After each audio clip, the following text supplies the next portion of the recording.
ये 18वीं सदी के इब्तदाई साल थे।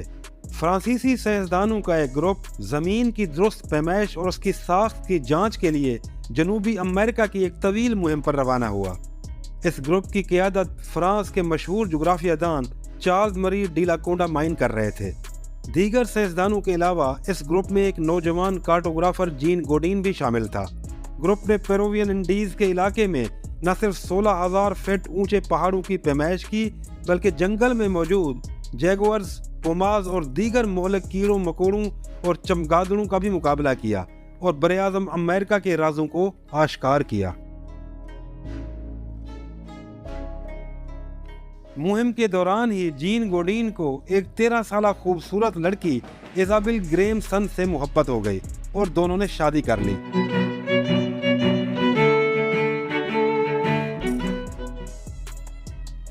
साइंसदानों ने मिशन तो मुकम्मल कर लिया, मगर नुकसान भी बहुत हुआ।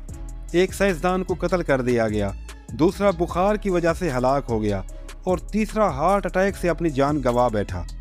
एक और नाकाबिले तलाफी नुकसान इस मुहिम के आखिरी लम्हात में हुआ, जब जीन और उसकी बीवी इजाबेल ग्रेम सन ने गैर मुतवक्का तौर पर एक दूसरे को अमेज़न के घने और वसी फैलाव से अलग थलग पाया।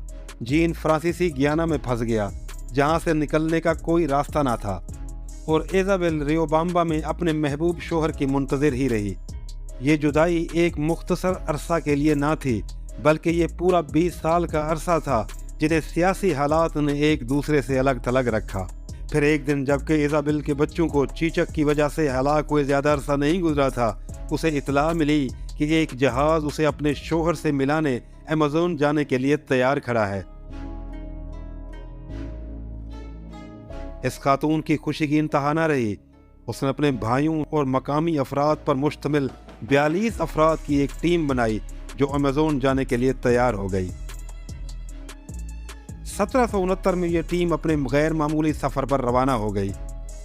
इजाबेल एक आला तबके से ताल्लुक़ रखती थी, सियासत से इसका कोई ताल्लुक़ और वास्ता ना था। टीम के बाकी मेंबरान भी नातजुर्बाकार थे, चुनाचे वो बीमारी में मुब्तला हो गए और सफ़र की ताब ना ला सके। इजाबेल जंगल में कई दिन तक अकेली घूमती रही और भटकती रही।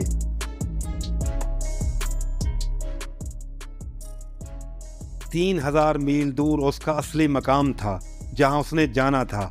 वो अपनी बका की जंग लड़ती रही और आखिरकार मकामी लोगों ने उसे रेस्क्यू कर लिया और उसकी जान बचा ली। 1770 में फ्रांसीसी गियाना में उसकी अपने शोहर से मुलाकात मुमकिन हो सकी। दोनों ने अपने आबाई फ्रांस की तरफ रुख किया और 1792 में अपनी मौत तक एक दूसरे के साथ रहे।